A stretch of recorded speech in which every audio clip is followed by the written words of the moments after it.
विकास हुआ ही नहीं है। विकास नहीं हुआ। विकास कहाँ हुआ आप बताइए ना। विकास जब हुआ ही नहीं है तो विकास उसी विकास के लिए ना अंशुल जी को आना पड़ गया। जब विकास अगर होता तो सांसद का एक कार्यालय नहीं है, सांसद का कोई नेतृत्व करने वाला नहीं है। पिछले 5 साल पहले जब रविशंकर जी यहाँ पे आए थे, उनका एक कार्यालय मैंने दिखा दिए, मैं समर्थन कर दूंगा उनका। अगर आपने काम नहीं किया है तो आपको वोट मांगने का भी अधिकार नहीं। अभी तक नहीं हुआ है और देखने को मिल रहा है। आप भी देख रहे हैं, मीडिया कर्मी है, खूब घूमते फिरते देखते रहते हैं, नहीं हुआ। हम उनके खिलाफ, हम अपने जो अंशुल जी हैं जिनको पूरी बहुमत से इसको जिताएंगे और अपनी सरकार दिल्ली में तो है कुछ तो रखे हुए, दावा ठोक रहे हैं। अब की बार 400 पार, 15 लाख याद है, 15 लाख याद है। साहब में आपका विकास हुआ है? नहीं, आपने कहा था ना कि मोदी जी का चेहरा देख के लोग वोट देते हैं। हाँ। तो हमारे यहाँ जो पटना साहिब लोकसभा क्षेत्र के मुखिया रविशंकर प्रसाद है, हम तो उतना ऊपर नहीं जाएंगे, हम तो अपने मुखिया को खोजेंगे। बीजेपी से डायरेक्ट पब्लिक से आमने सामने की इस बार लड़ाई है। आप पब्लिक ने इस बार मन बना लिया कि बीजेपी को उखाड़ फेंकना है। सीधी सी बात है, सरकार ये कांग्रेस की बनेगी और हमारे पटना साहिब विधानसभा में अंशुल जी जीत रहे हैं इस बार।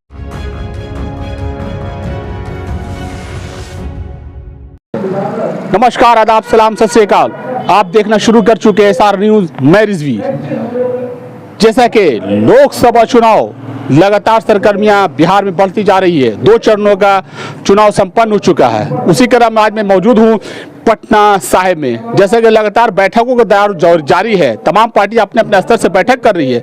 उसी क्रम में आज यहाँ पे तमाम महागठबंधन के जितने भी अध्यक्ष हो, वार्ड सचिव हो, तमाम लोग यहाँ पे कार्यकर्ता हो, तमाम लोग यहाँ पे बैठक हुई है और आगे की राजनीति कैसे तय किया जाए, कैसे जो उनके जो प्रत्याशी महागठबंधन कांग्रेस की तरफ से अंशुल अभिजीत जी, उनको कैसे जिताया जाए, तमाम तरह की राजनीति यहाँ पे तैयार की जा रही है। मेरे साथ मौजूद है कुछ कार्यकर्ता है आरजेडी के, उनसे ही जानना चाहेंगे क्या यहाँ पर बैठक हो रही है, क्या निर्णय लिया गया और कैसे पटना साहिब में उनको जिताने का क्या रणनीति तय कर रहा है। देखिए, सबसे पहले तो मैं ये बता देना चाहता हूँ कि पटना साहिब विधानसभा क्षेत्र से इस बार अंशुल अभिजीत जी पूरी ताकत लगा करके विजयी घोषित होने जा रहे हैं, क्योंकि पटना साहिब विधानसभा क्षेत्र के जनता जो रविशंकर जी से परेशान थी कि 5 साल पे एक ही बार नज़र आते हैं रविशंकर प्रसाद जी, जो कि उनको खुद समझ में नहीं आता है कि आखिर जनता सवाल ये करना चाहती है ना कि हमारे सांसद, एक सांसद जो पटना साहिब विधानसभा क्षेत्र के लोकप्रिय नेताजी बनते हैं, जो सांसद बनकर के आते हैं पटना साहिब विधानसभा क्षेत्र में, उनका एक कार्यालय दिखा दिया जाए। कहीं न कहीं मगर लोगों का ये भी है कि अंशुल जी भी तो नजर कभी नहीं आए। अंशुल जी नजर कैसे, उनको तो पटना राजीव नगर में रहते हैं, कैम्ब्रिज के स्टूडेंट रह चुके हैं, पढ़े लिखे शिक्षित व्यक्ति हैं, इससे पहले भी वो आ चुके हैं, कितना बार पटना साहिब विधानसभा में कार्य कर चुके हैं, इसका प्रूफ है, सबूत है। बोलिए, हम लोग आपको देते हैं, आप मीडिया कर्मी, हम आपको देंगे सबूत उसका। आप जनता के बीच में रह चुके हैं, जनता के बीच में रह चुके हैं, जनता का कितना काम किया, जनता के लिए अपने उन्होंने कॉलेज को छोड़ दिया, कैम्ब्रिज के स्टूडेंट होकर के भी फिर भी आज जनता के बीच में खड़े हो गए आकर के।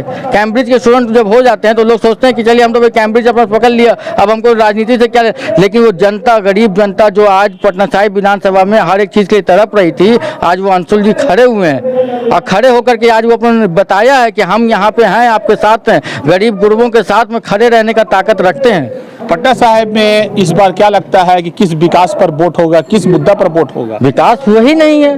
विकास नहीं हुआ। विकास कहाँ हुआ आप बताइए ना। विकास जब हुआ ही नहीं है तो विकास उसी विकास के लिए ना अंशुल जी को आना पड़ गया। जब विकास अगर होता तो सांसद का एक कार्यालय नहीं है, सांसद का कोई नेतृत्व करने वाला नहीं है। पिछले 5 साल पहले जब रविशंकर जी यहाँ पे आए थे, उनका एक कार्यालय मैंने दिखा दिए, मैं समर्थन कर दूंगा उनका। बोलते कि बीजेपी मोदी के शक्ल पे जीत होती है। बिल्कुल जीत होगी, बिल्कुल। उनकी अपने आप को प्रोगंडा बना दिए हैं कि मोदी जी के, अरे आप अपने क्षेत्र में विकास का कार्य करते हैं, आप अपने क्षेत्र में जनता के बीच में जाते हैं, आप अपने क्षेत्र में गरीब गुरबों का काम किया है। अगर आपने किया है तो आप अपना वोट मांगने का अधिकार रखते हैं, अगर आपने काम नहीं किया है तो आपको वोट मांगने का भी अधिकार नहीं है। तो क्या लगता है इस बार अंशुल जी जीत रहे हैं? अंशुल जी जीत रहे हैं। और भी मेरे साथ कई साथी मौजूद है। क्या लगता है इस बार पटना साहिब में किसकी हवा है और कहाँ पे जाके ये गाड़ियाँ रुकेगी? 4 तारीख को किसका रिजल्ट होगा? अभी हमारे जो बड़े भाई साहब जो बोले हैं ये बात सच्चाई है, इसमें कोई दो राय नहीं है। अभी जो रविशंकर प्रसाद के खिलाफ हम लोग जो मुद्दा उठाए हैं, और ये बात इसका विधानसभा, इसका लोकसभा का जो चुनाव है, इसमें लोकसभा चुनाव बाद क्या बोलते हैं, पटना साहिब में कोई काम अभी तक नहीं हुआ है और देखने को मिल रहा है। आप भी देख रहे हैं, मीडिया कर्मी है, खूब घूमते फिरते देखते रहते हैं, नहीं हुआ। हम उनके खिलाफ हम अपने जो अंशुल जी हैं जिनको पूरी बहुमत से इसको जिताएंगे और अपनी सरकार दिल्ली में बनाएंगे। दिल्ली में सरकार भी बनाएंगे? दिल्ली में सरकार बनाएंगे। तो उन लोग तो 400 पार है इस बार। वो सब 400 बने, 420 वो लोग हैं। 400 पार है, 40 पार हैं, वो तो वक्त ही बता देगा। तो इसका मतलब कि आप इतना गारंटी के साथ आप बोल रहे हैं कि अब की बार 400 पार, तो नारा कुछ पूरा तो चल रहा है घोटाला 400 पार। तो कुछ तो घोटाला है जो बोल रहे हैं कि अब की बार 400 पार। कैसे? हाँ, काहे नहीं, घोटाला तो है, कुछ तो रखे हुए, दावा ठोक रहे हैं अब की बार 400 पार। 15 लाख याद है, 15 लाख याद है, 15 लाख मिल गया आपको मिला, आप मीडिया कर्मी, आपको मिला? हमको तो नहीं मिला, तो हमको भी नहीं मिला। गरीब गुरबों के खाते पे आप यकीन मानिए, उसके बाद अमित शाह जी का भाषण आता है कि चुनावी जुमला था, 15 लाख रुपया आएंगे आपके खाते पे आएंगे, मिल गया। तो चुनावी जुमला जिस तरह से हमारे प्रधानमंत्री, हाँ, ये सच्चाई है कि अभी आने वाले कलों में 4 चरण का चुनाव बाकी है, जिसमें वो रोएंगे भी, जिसमें वो दिखाएंगे मैं चाय बेचता था, मैं स्टेशन पर कार्य करता था। चलिए, बहुत से बातें हैं और भी जानना चाहेंगे, मेरे साथ और भी कुछ लोग हैं। क्या कहना चाहेंगे सर, इस बार पटना साहिब में बड़ा ही टक्कर है? इस बार एनडीए और जनता की लड़ाई है। जनता के पास न खाने के लिए पैसा है, कोरोना के बाद जितने लघु उद्योग हैं सारे समाप्त हो गए।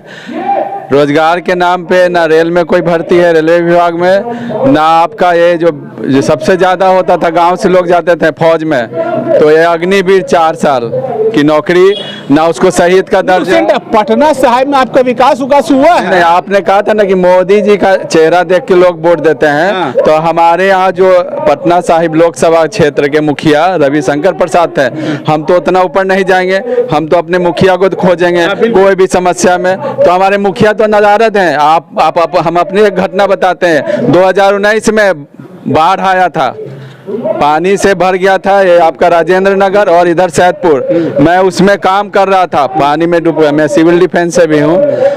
मैंने देखा कि वो आए अपना क्रीज पैंट पहन के ऐसे ही बात करके 2 मिनट, उससे ज़्यादा पप्पू यादव थे जो इतना पानी में घुस के लोगों के घर तक जाकर खाना पानी और दवाइयाँ दे रहे थे। इस बार किसको वोट करेंगे? बिल्कुल करेंगे, महागठबंधन को करेंगे, क्योंकि हमारे पास नए जो हम अपने बेटों को पढ़ा रहे हैं उसके पास कोई नौकरी नहीं है, भविष्य उसका कोई नहीं। 18% जीएसटी लगता है शिक्षा में और 3% हीरा बेचने में। तो जीएसटी पे 18% हम शिक्षा में खर्च करेंगे, जो शिक्षा मौलिक अधिकार है। तो इतने महंगे हमको शिक्षा से वंचित करने का एक प्रोपेगेंडा चल रहा है। सरकार इस बार बदलाव होगा? बिल्कुल बदलाव होगा। क्या कहना चाहेंगे, आप भी वार्ड अध्यक्ष हैं? लग रहा है जी, वार्ड नंबर 59 के वार्ड अध्यक्ष है। क्या तैयारी है इस बार? तैयारी फुल बहुमत के साथ हम लोगों की है। इस बार अंशुल जी बहुत भारी मतों से चुनाव जीत रहे हैं और कोई पार्टी से इस बार कोई लड़ाई नहीं है। बीजेपी से और डायरेक्ट पब्लिक से आमने सामने की इस बार लड़ाई है।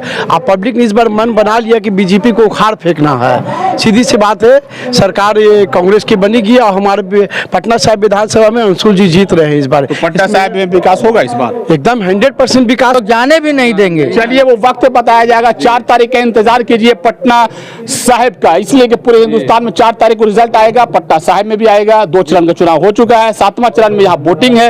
1 तारीख को वोटिंग है। आप लोग वोटिंग करने के लिए जरूर जाएं, इसलिए वोट करना एक बहुत बड़ा अधिकार है। इससे समाज देश सब में कहीं न कहीं परिवर्तन आता है। इस तरह के तमाम ताजा खबरों को देखने के लिए चैनल को सब्सक्राइब करें, लाइक करें, शेयर करें। धन्यवाद।